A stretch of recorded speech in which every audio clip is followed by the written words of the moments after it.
I'd like to sing a little more for you, an improvised vocalese on awe, moving from one state to another, one emotional state to another. The notes will change and the emotions will change, but the vowel, the awe, will stay the same.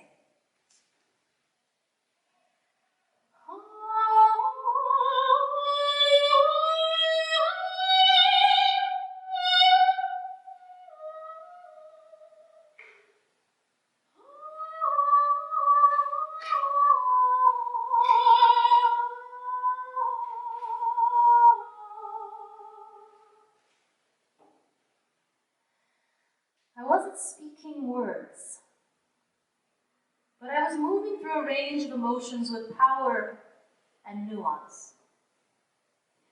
Singing is a complex practice, and for me has become a spiritual discipline to understand and train my emotions.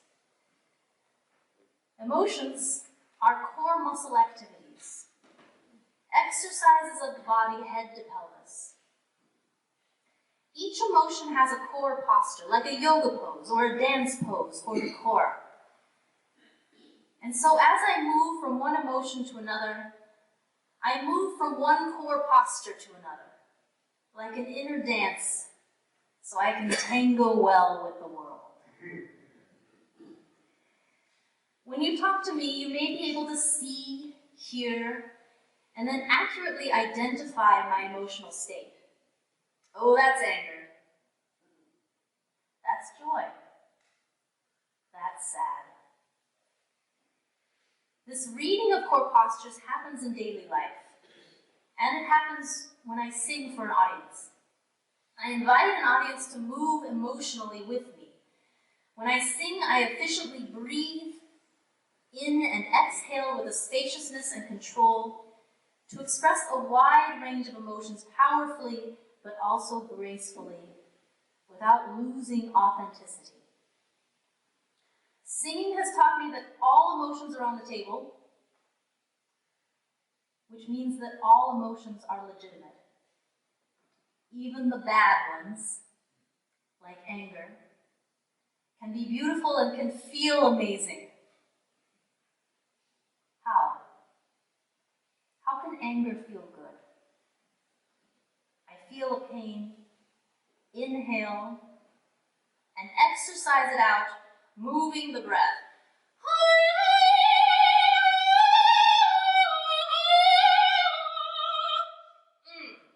And then I laugh, because there was some contraction that was going on there. Well, what good does that do? Expressing anger can prevent muscle tension, actually. Let's say I feel pain. Pain is a head-to-pelvis activity. If I touch a hot stove, for example, the experience is out here, but the core responds reflexively with an intense inner contraction. Holding the breath while in pain can make the pain worse. Oh. I feel pain in the core, hold my breath, which creates more pain. So I breathe in, feeling the pain, and exhale, feeling the muscles contract and release, exercising out the inner activity. That can be good, depending on the situation. Sometimes it's not good to exhale out the pain and anger. Sometimes it's good to relax into the pain. There are situations in conversation that might call for us to just feel it and then relax, breathe through the pain until it dissipates. But both are legitimate, depending on the situation, expressing the pain or relaxing into it. When we exhale it out and express it, the muscles can release through movement and also communicate our inner experience to other people with a power that says, "That hurt! This is how much it hurt. No more." And then going deeper, anger also says, "I am a body, and this body hurts right now. Now I get more into spirituality. It is my perspective that I am a body. In my work, Body Philosophy, I have reclaimed the word spirituality as a body practice. Spiritus means to breathe. And so for me, an exhalation of anger is spiritual. An exhalation of joy is spiritual. A peaceful breath without thought is spiritual. It's all breath experience that I train with a vocal art to eventually develop an agility of emotional movement, which I exercise to maintain, sustain, communicate myself as a body. My perspective that I am a body can conflict with other spiritualities. And I want to talk specifically about belief systems that say that our essence is a spirit or soul or energy. In particular, a peaceful, blissful thing that can exist after death and so is not subject to the pains of mortality. In my view, these kinds of spiritualities train a person to be peaceful by advocating for a hierarchy of emotions, with positive ones on top and negative ones on bottom. If I think the essence of me is peaceful, and that essence will live forever, it's tempting to make my spiritual practice an effort to be in a peaceful state as much as possible. Well, what's wrong with that? It's kind of privileged. There are many oppressed people in the world, bodies in pain. Climate change is going to be oppressing all of humanity in the nearest future. It's a prediction of death. And when I think about it, I feel an inner pain, which is appropriate. The thought should be felt as pain in the body. And with that pain, there are options. Relax into it, or exercise it out. Both can be helpful to figure out solutions to climate change. But first we have to think about it and feel the threat of it in the body. It's the same with empathizing with other people in pain. In order to empathize, we have to feel it. Let's say someone is in pain. They express it to me to exercise it out and communicate their inner experience. I hear it and contract inwardly, mimicking their pain. This is how I exercise empathy. But it requires that I feel unpleasant sensations inside my core. Now, a person in pain could not express it at all. They could potentially relax it, or just stay tense inside. That might keep me more comfortable, but ignorant of what they are experiencing. But here's the thing. It's not up to me to tell a person in pain how to move through their pain. In other words, it's not cool to say to a person something like, "Don't be so angry. You're making me uncomfortable." You've probably heard of this. It's called tone policing. Asking people to tone down their anger because it makes me uncomfortable. And I want to take this a little further and bring in spirituality. Sometimes the justification for tone policing can be spiritual. Something to the effect of, I am a peaceful being. My spirit essence is peaceful. And your anger is interrupting my spiritual practice. In other words, don't be a body. Be more spiritual. Inside your true essence is a peaceful spirit. Embrace your true essence, and it will make everything better. I'm going to give a name to this: spiritual gaslighting. We can do it to ourselves. I'm supposed to be a peaceful, blissful being, and this body experience is ruining it. Bad body. Yes. And we can do it to other people. I'm supposed to be a peaceful, blissful being, and you not managing your pain is affecting my spiritual path. Bad body. As someone who thinks that I am a body, for me, spiritual gaslighting is everywhere. On the deepest levels, people don't want to be bodies. We imagine ourselves as something other than a body, and create a hierarchy of emotions and behaviors that diminish the expressions that would definitely prove that we are bodies. Anger, vulnerability, sadness. Then sometimes we culturally engage in competitions to see who can be the most bodiless, the most peaceful. This game, I would argue, maintains class, racial, economic divisions. In other words, when people value a hierarchy of emotions, positive emotions like warm, peaceful love on top, and negative emotions like anger on bottom, it becomes easy to take a spiritual high road and look down on people who are continuously pushed into expressions of anger to defend themselves, to protect themselves, to create change.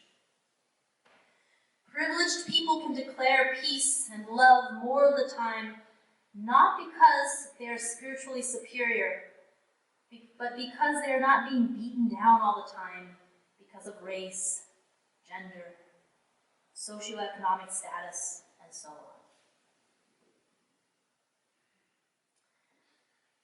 Solutions. Be a body. Woo! Be a body in all its beautiful, difficult, sensual, joyful, tragic glory. How do we do that?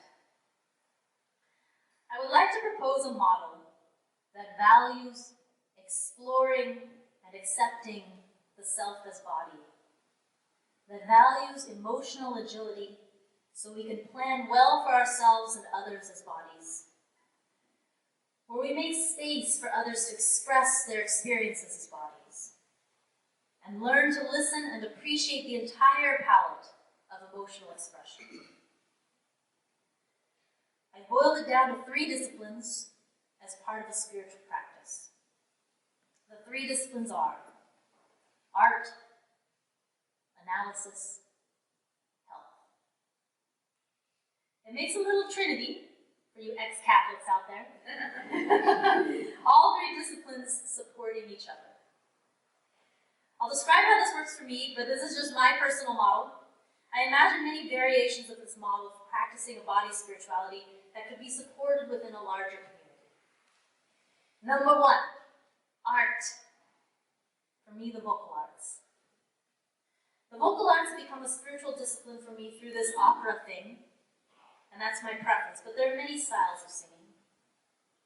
And also acting and oration techniques also train the breath and voice. So it's okay if you can't carry a tune. There are many vocal arts out there with rich, centuries-old techniques for how to breathe, how to express a diverse range of emotions. And there's already a huge repertoire of music, theater, oration, that can be taken out of the professional context and used as a spiritual meditations to explore and train different emotions. I sing this aria as a meditation on lament and sadness.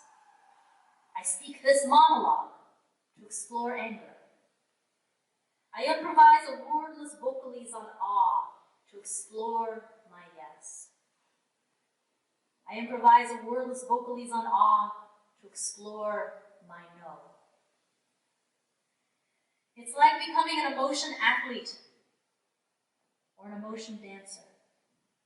I learn to move through a range of emotional states and also learn to to become aware of subtle thought movement, and how to relax peacefully into breath without thought. The vocal arts are awesome. But I don't think that they are enough to be a complete spiritual practice on their own, which leads me to number 2, analysis. Perhaps this is a familiar discipline for many of you. Gathering information for complex comprehension of an issue or idea. My particular intellectual focus is body philosophy, which I created. It's understanding emotions, mind, consciousness, and the spiritual experience all as body processes, where the core muscles are active in shaping those experiences. I also study a variety of current issues to keep myself up to date on what's going on. Being able to exercise disciplined analysis gives me a framework for making informed decisions about how to exercise my emotional palate, how to empathize and respond to others with an understanding of the issues that they face, and how to plan well for myself and others' bodies. That's number 2, analysis. But I still don't think arts and analysis are quite enough for a complete spiritual practice, which leads me to number 3, health. Cultivating a healing discipline to heal myself and heal others.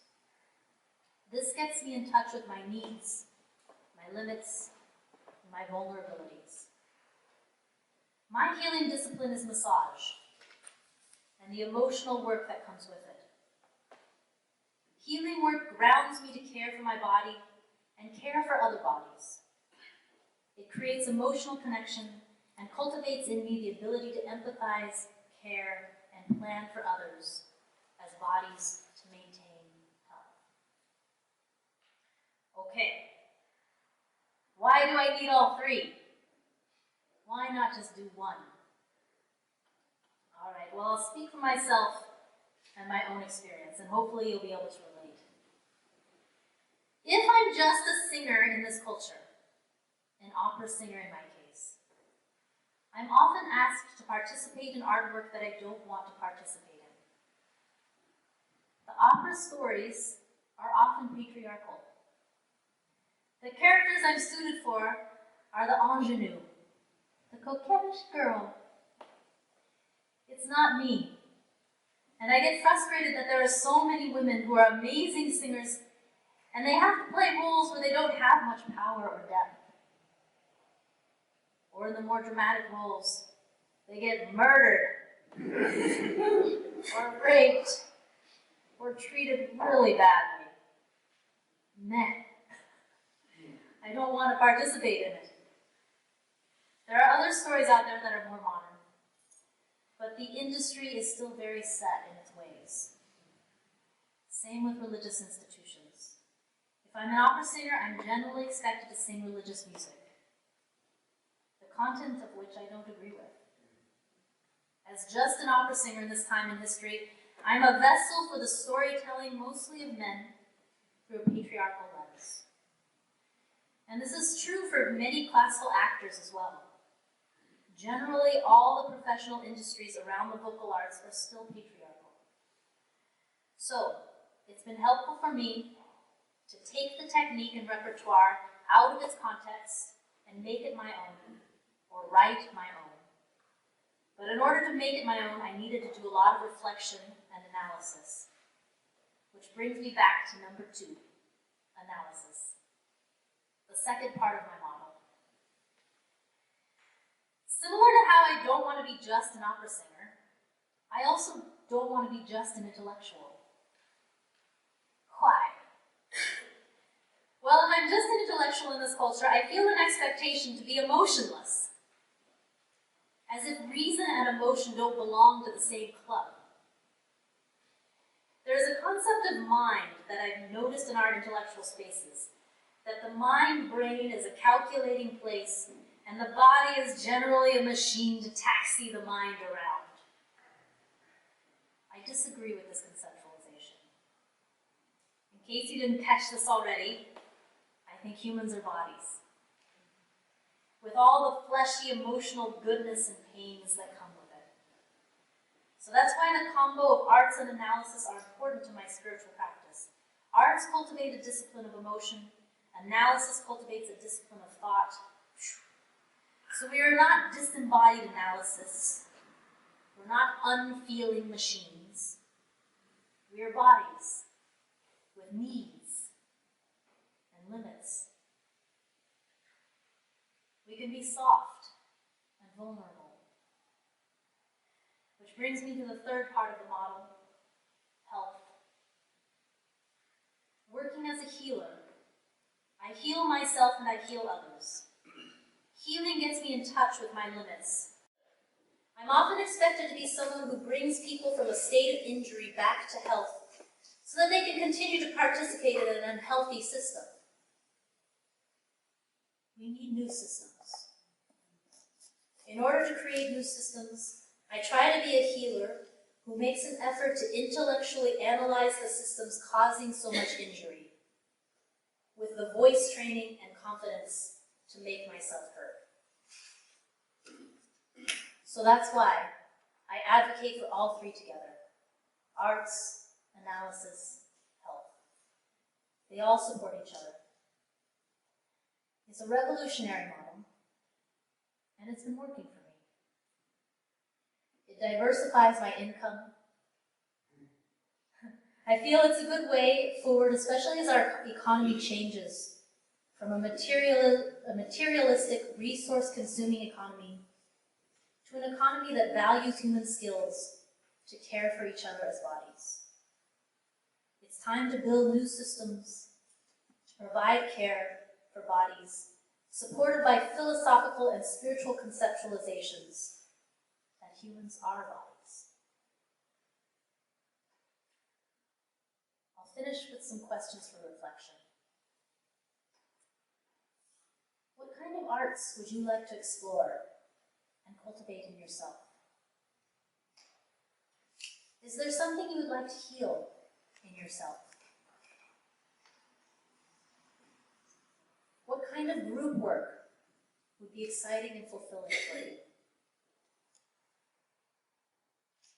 How do you imagine bodies supporting each other? Creating new systems, creating new economies that care for humans as bodies.